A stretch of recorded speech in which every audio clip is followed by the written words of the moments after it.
to another episode of Web3 Disruptors. Today, I am thrilled to welcome Debbie Hoffman. She's an executive leader, board member, and professor in financial services, legal, compliance, and technology innovation. She's a law professor focused on the areas of business law, entrepreneurship, and legal technology, including blockchain. She serves on 3 boards and founded Symmetry Blockchain Advisors, and she was also the Managing Associate General Counsel at Western Union. Welcome to the show, Debbie. We are really excited to have you.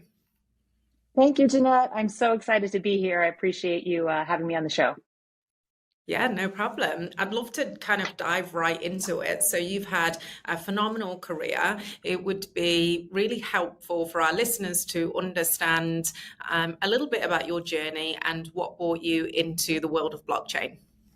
Absolutely. Thank you, Jeanette. So I started out as a full-time attorney doing real estate finance, representing lenders in large commercial loan transactions.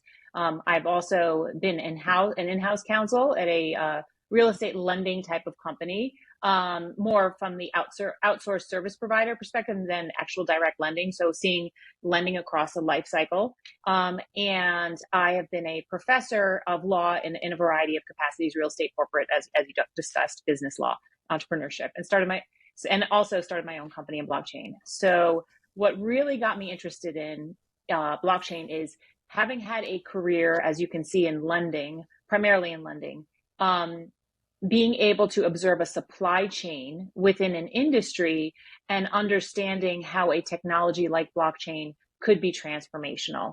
And, I'm happy to get more into that, but that's basically the foundation of what I saw when I saw what this technology could do. Mm-hmm. And so as you sort of looked under the hood and started to kind of go down that rabbit hole, what did you see as the potential promise for the technology, and specifically as it related to those areas of business that you talked about? Yeah, so what's interesting about blockchain is it can transform a supply chain in any industry. So you name an industry and you and I can have a conversation about what could it do for that industry. And I think most people in blockchain understand that. So my initial entrance into what blockchain could do really was focused, like I said, on lending. And because if you think about the lending industry, specifically in mortgage lending, when somebody starts to look for a house, they put in their information. Then they have to apply for a mortgage. They put in their information. They put in the house information. Then they apply for the loan and the mortgage, and they put in more of the same information, maybe a little bit more information.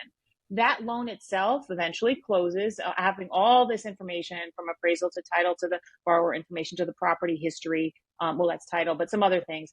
And then the loan itself stays with the lender and then maybe gets sold.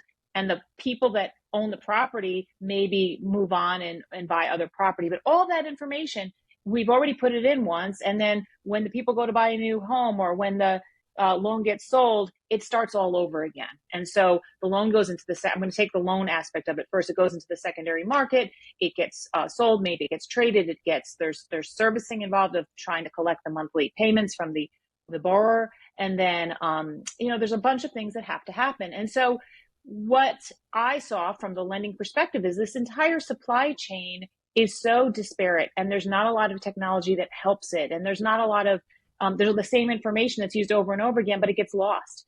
And so this technology of blockchain can piece together a supply chain that really needs help and needs growth and having this technology helps both from an efficiency standpoint, from a pricing standpoint, from a making it easier for the homeowner standpoint. There's so many benefits to using a technology like blockchain in this kind of a supply chain. Yeah. And so I've had a number of conversations with people specific to kind of lending and sort of real estate. And in kind of layman's terms, you just look at it and think, man, it is such an antiquated process as stands. So of course, it's ripe for disruption when you think about the different ways that blockchain can bring so much efficiency to the process. Right. I think you and I talked about there's been a lot of momentum around this at times and then less so. Where do you think we are in that curve in terms of true adoption of the technology as relates to lending and real estate in a way that is mainstream and is going to impact people like, you and I, in everyday life? So, Jeanette, I would love to answer that question and say, look, the next time you go apply for a loan, it's going to be, your information is going to be put on a blockchain and you're not going to have to put in 10,000 pieces of information over and over again. But sadly, that's not quite the case yet. I started my company, Symmetry, in 2017 with this dream that in the next 5 years, this was going to happen. And so where are we today? We're past 5 years. It's moving at a much slower pace than we would have originally liked.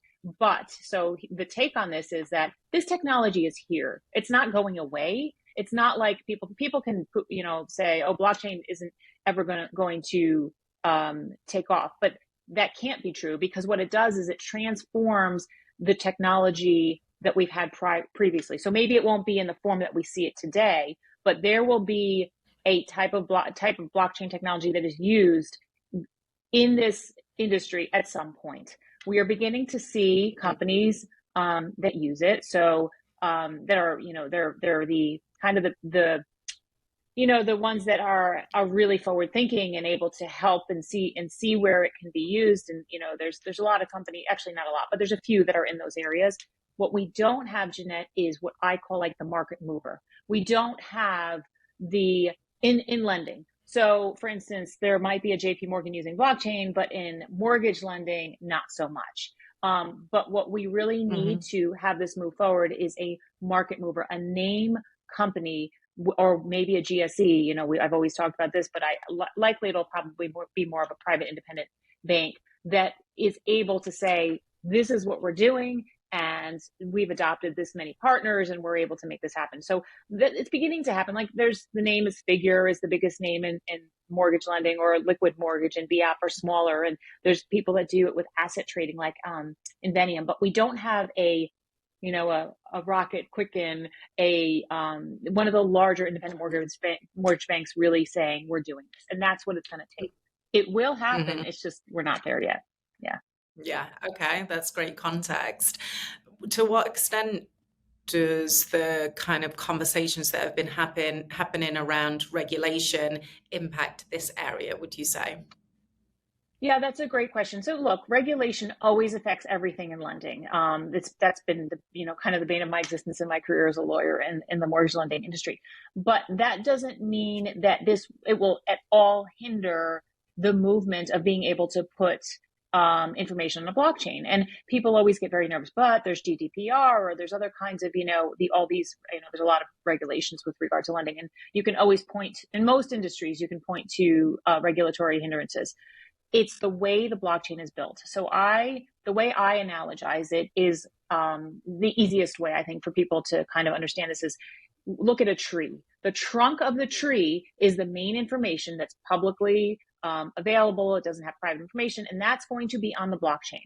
And then there's these branches. Some of those branches might have PPI, private information in them, and some of those branches might be on the blockchain. Maybe they might be closed blockchains, and some of them just might not be, or they might have what I'm going to say, a link for, all intents and purposes, to another source that's private, that you can't get behind that wall that has that information. But the trunk is the main base that will transfer the information. So dealing with regulatory hurdles, it absolutely can be done. There's creative ways, and not just creative, but very legal ways in which to build these blockchains and to allow for this. And so also when you're building new technology, you do need a lot of heads too. You might need the privacy attorney or the RESPA attorney or other attorneys to weigh in as to how you're building it. But that's the case in all technology, that you're not going to ever have a situation where you can just do anything you want, even if you do it on paper and pass the paper to the next person. Got it. Okay. Well, sort of, switching gears a little bit to your kind of current endeavors around academia and how that's sort of intersecting with blockchain. Would love to hear more about that. Thank you, Jeanette. I'm very excited to, I'm moving, in addition to the work that I do, the board advisory work and that kind of thing, I'm actually moving in to be a law professor in the area of business law, and hopefully helping to build some lawyers that are entrepreneurial lawyers as well, maybe perhaps building a entrepreneur law clinic.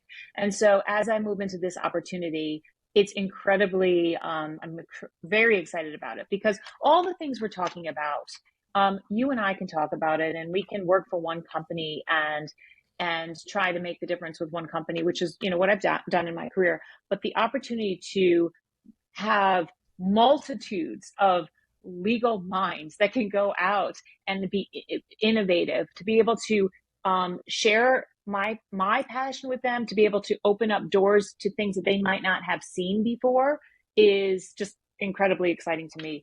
I've been able to do that in my career a little bit through executive education, through some part-time law teaching, through just even running internship programs. But going into a legal academic environment, being able to start a entrepreneur center and really get the juices flowing of the next generation of legal minds. I'm just so excited to do that.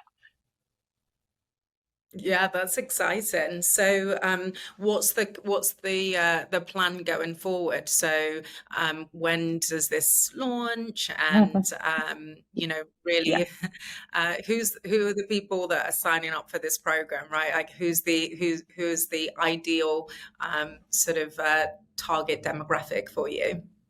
Yeah, so there's going to be two things going on. One is I'm going to be teaching business law to law students that are enrolled in the university. But the other aspect to it, and this is going to be at Cleveland State University College of Law, the other aspect is what we're hoping to do is roll out an entrepreneur law center in which we would have students that we could train to really approach law from an entrepreneurial perspective and learn how to be those entrepreneurial lawyers, and then have the community, whether it's Cleveland or whether it's a greater area than that nationally, as we would ideally like to grow, we would identify entrepreneurs that need the help of lawyers to start, whether it's intellectual property or it might be contracts or it might be just corporate governance, and they don't even know where to begin. They might not know lawyers, or they might not want to go to large law firms. And so really being able to match students and entrepreneurs together to have this opportunity. I know there's a few other centers like this throughout the country.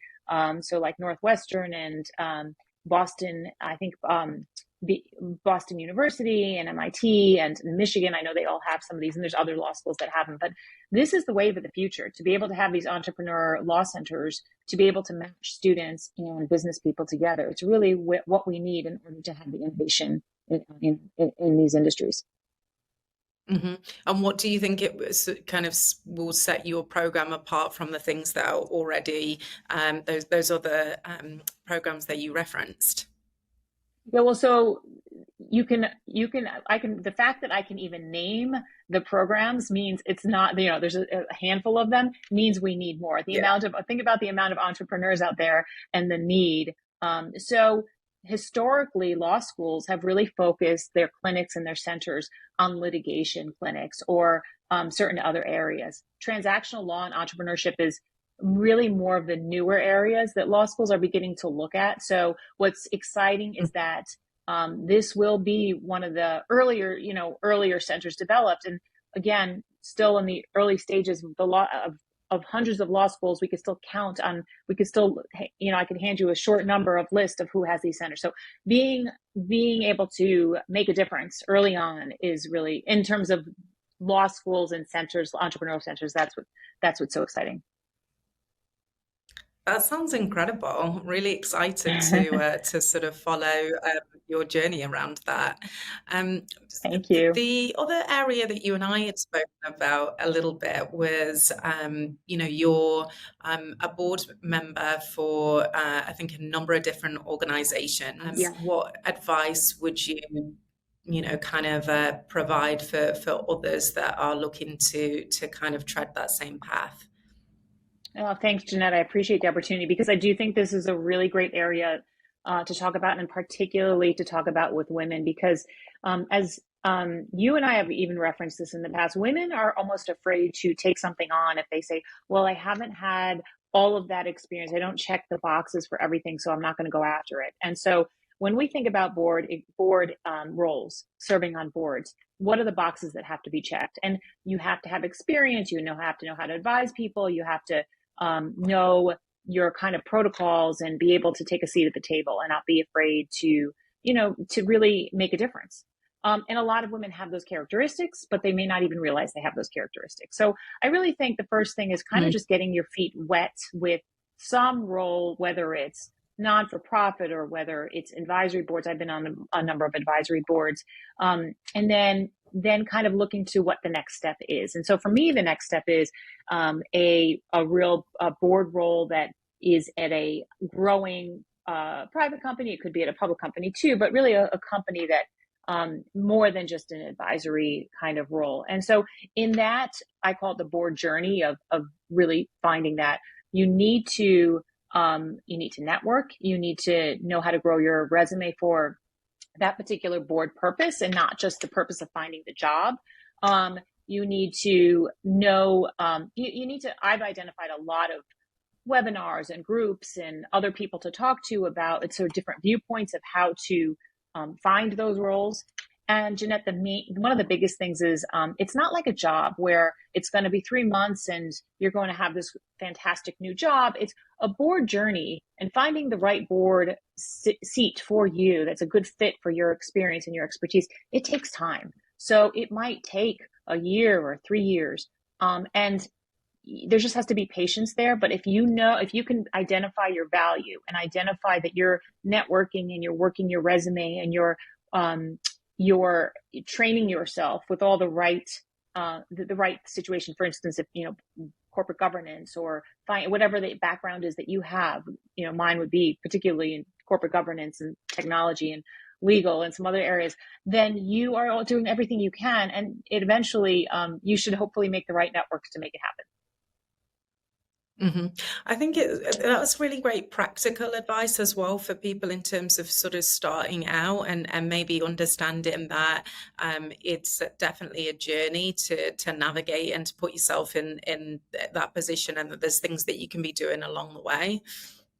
I read something that was quite interesting around when females or minorities are on boards, that quite often there's quite a narrow population that is like they'll be sitting on 5-6 different boards, right? Because they keep getting tapped for the same opportunities because companies are looking and thinking that it's quite a small pool, and that actually the problem is that enough organizations don't take that view that you just described of here's all the expertise that this person brings to the table, and just because they haven't previously sat on a board doesn't mean that we shouldn't then take a chance on somebody who is a first time board member because this is what their credentials look like. So instead we kind of end up recycling almost the same expertise across lots and lots of different boards.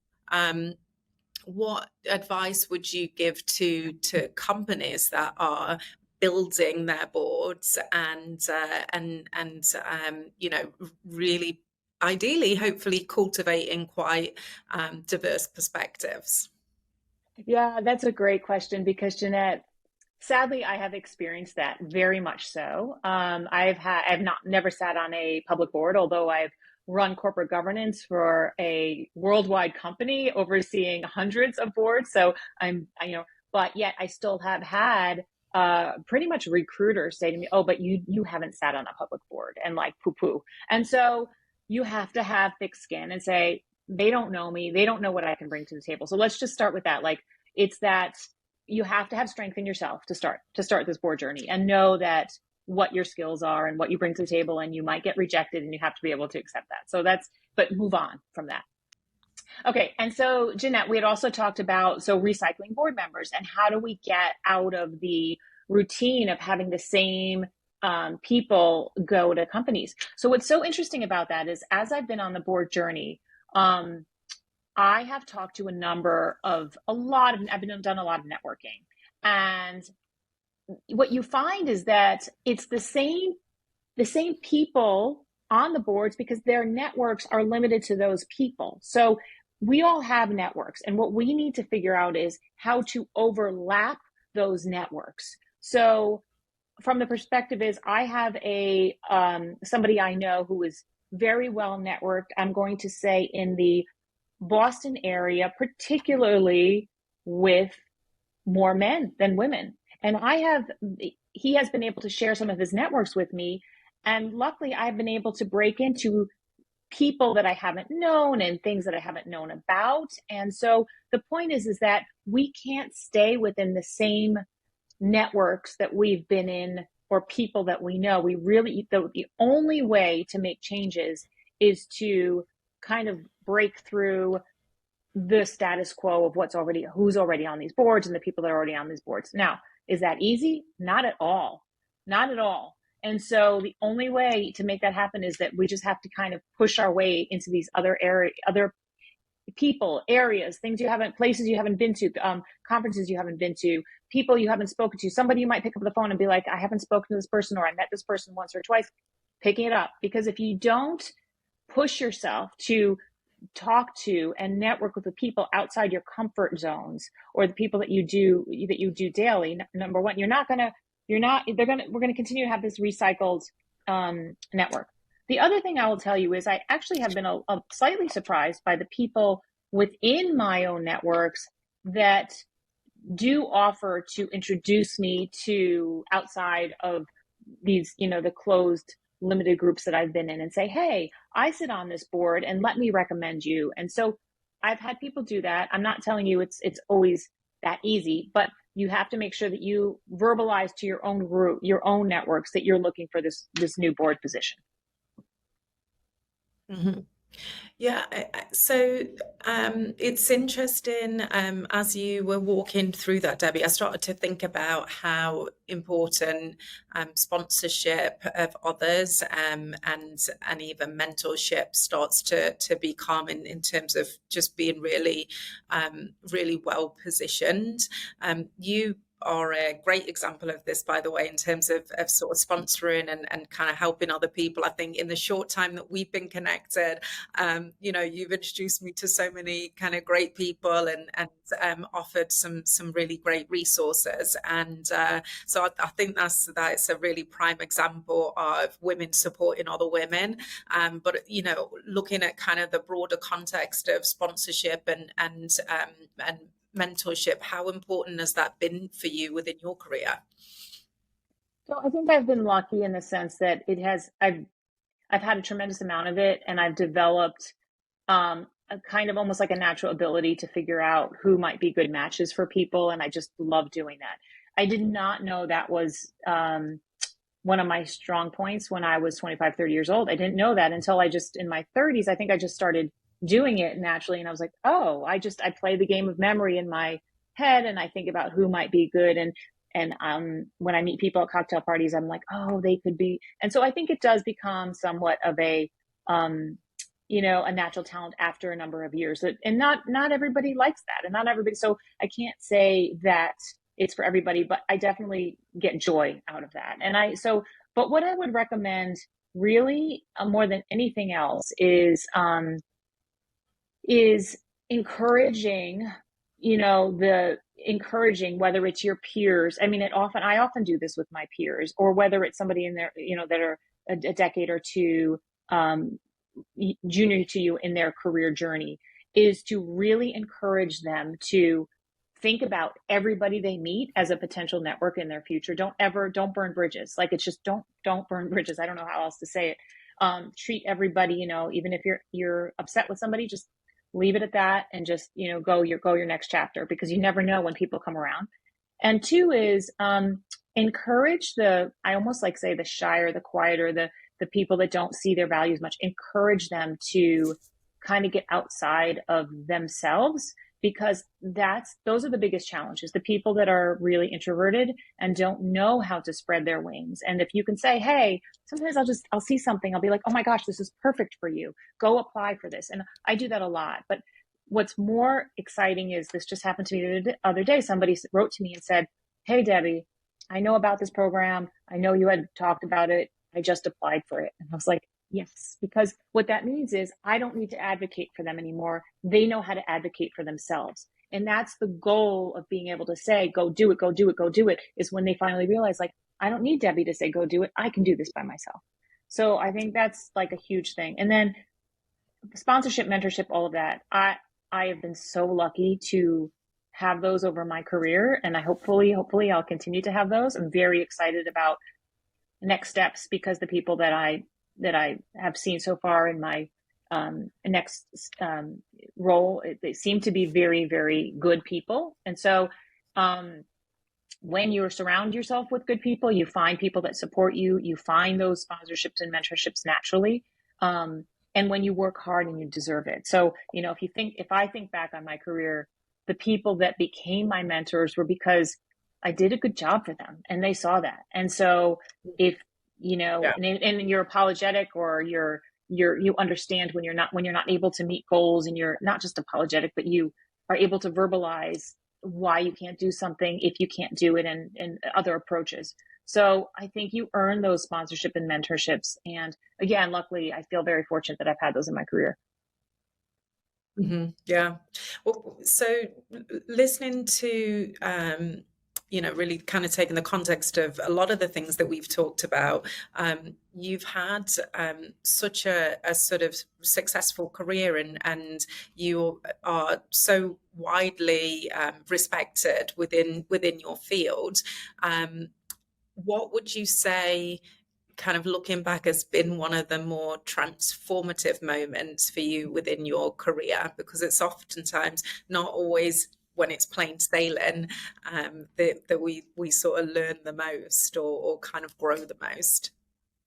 So Jeanette, I'm going to answer that with, I really appreciate your kind words, because while I have had I'm very happy with my career, I'm actually starting a little bit from the beginning, if you think about it. So you don't know that much about my history. The listeners probably don't, but becoming a full-time doctrinal law professor for me is a totally new chapter. I mean, I've been a professor in a bunch of different areas, but this particular role is new.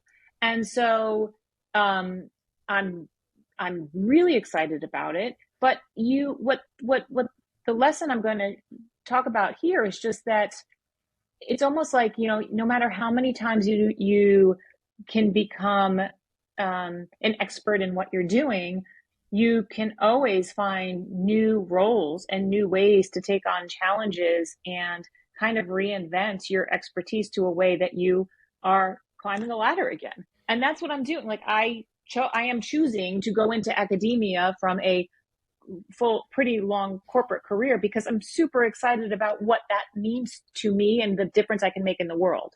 So just kind of, I want to make sure that people see that, only because I think everybody should, to the extent you can do from a monetary perspective, should think about those changes in their lifetimes, and not just like, oh, when I'm 30, I'm going to be doing this for the rest of my life. No, not at all. Mm-hmm. So transformation moments, I do think this is one right now in my career, but there have been many. And I think most of them are just things that times when you really think, like, do I want to do this? And do I want to continue to do this? And can I afford to do something else? Or can I take that leap to a new role that allows me to be happier? And I think those are the transformation moments that you have in life, where if you're unhappy, you have to think about what change can you make to make your life happier? Because this is life. And you don't want to be like, maybe you can be in a job that you're really unhappy with for a year or 2 years or a few years, but there've got to be changes that you make in life to get yourself to a better place. And how can you, from a strategy perspective, think about doing that? And I would really encourage people, like, I've had a lot of people also talk to me about their careers and their changes, and it takes some bravery, there's no doubt, but in the end, usually you're in a happier place. Mm-hmm. Completely. I did the same journey from being in a corporate role for 15 years to then diving into entrepreneurship, and it really resonates a lot what you kind of said there. I think, number one, people underestimate the level of courage that it actually does take, I think, to make those sorts of moves and to be a rookie again at something, after it's, such a long time. But we had last week on the show Emily Delara, and she's a former CMO within Web3, and she's now a mindset and leadership coach within Web3. And one of the topics that she talks about a lot is burnout. And we talked about the intentionality that you have to have around checking in with yourself around where you are within your career journey, because it usually goes in a bit of a cycle where you're doing the same thing for a long period of time and you get discontentment because you've kind of you've not maybe had that intentional moment of, maybe I should be doing something different now, right? Like what excited me 5 years ago isn't what currently excites me. And it's almost like a bit of a thin line of that then turning into burnout, right? And kind of, you sort of end up taking action when it's quite late in the game. Yeah. So, yeah, do you have a question on burnout, or?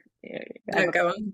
Well, No, go on. yeah, I was just going to say, so how I think about it is, I mean, it's your career. So there's longevity of your career and there's daily and weekly actions. And so for me, everybody has different ways that they can deal with stress. And so,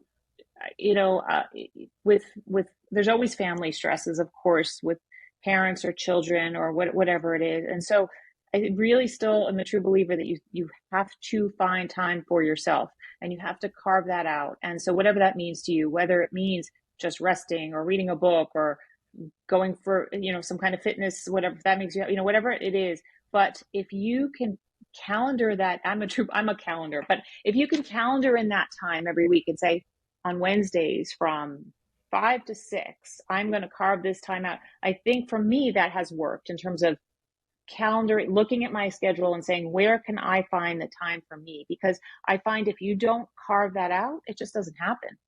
And so, yeah, sometimes you have to move things, right. but if you got to find the time. So it might be smaller when you have, more demands, and there might be greater as you have, as they loosen up, but so it might be a wave, but you have to be able to find that time for yourself, or you're not going to be of use to anybody. So. Yeah. You're completely right, and it feels very natural for us to schedule our work life, but to schedule time simply to recharge, I think is often quite an alien concept, but it's exactly what needs to happen, because as you said, if you don't do that, then it just doesn't happen. There's an element of just making yourself a priority, I think, in what you just said, which is great advice. So I can't believe that we are coming up on time. We've covered so much ground. So the final couple of questions then, Debbie, what, sort of focusing back on Web3, what's your predictions for the space over, the next year or so? What do you think people can expect to see?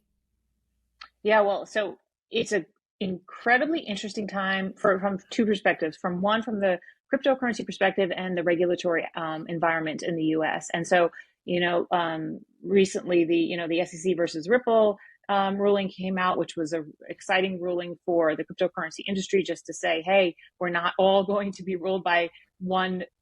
Everything is not securities. And this is very exciting from a cryptocurrency perspective in this area. So let's keep an eye on I'm excited because there's potential for interesting regulation in this area, and there still is, and that gave us like a little glimmer of hope that there is. So there's that. And two is just continued growth in the blockchain technology space and just what's out there. And I look at headlines and read what's going on every day in this area, and I still can't keep up. There's so many changes all the time, and if you pop out of it for 3 months and then pop back in, all these new things have happened. So it's exciting. Some of these things might disappear, and so it's okay if you pop out for 3 months and then get back in and look at what's going on. But it's just such a fascinating space to continue to look at, to see how it grows and how it innovates and what might change. And so I, the next year it's going to continue to grow, but it's exciting. It's an exciting time. Yeah, awesome. And for people that have really kind of enjoyed the teaser that you've given us today, if they want to sort of follow along with your journey or learn more about the Entrepreneur Clinic, where can they find you? Where can they find sort of information? Sure. Thank you, Jeanette. So you can always connect with me on LinkedIn, Debbie Hoffman on LinkedIn, but I still have a website up. I don't keep it up and running every day. But it does have blockchain resources and some things in ways you can always connect with me on there. So you can always look at that website. It's symmetryadvisors.net, SYMMETRYADVISORS.net. And again, there's blockchain information on there. And just if you put in I think it's an inquiry in there, I will get the email and I'll be happy to respond to you. Thank you, Jeanette. I appreciate that. Perfect. Well, yeah, of course. Well, we'll add all of that into the show notes as well to make it really easy for people to find you. Debbie, thank you so much for coming on our show and for being so generous with your insights and advice. It's been an absolute pleasure. And for our listeners, we will see you next week for another episode of Web3 Disruptors. Thanks, Debbie. Thank you, Jeanette. I am a follower of this show now. I'm really excited to introduce it to my students as well. So thank you so much.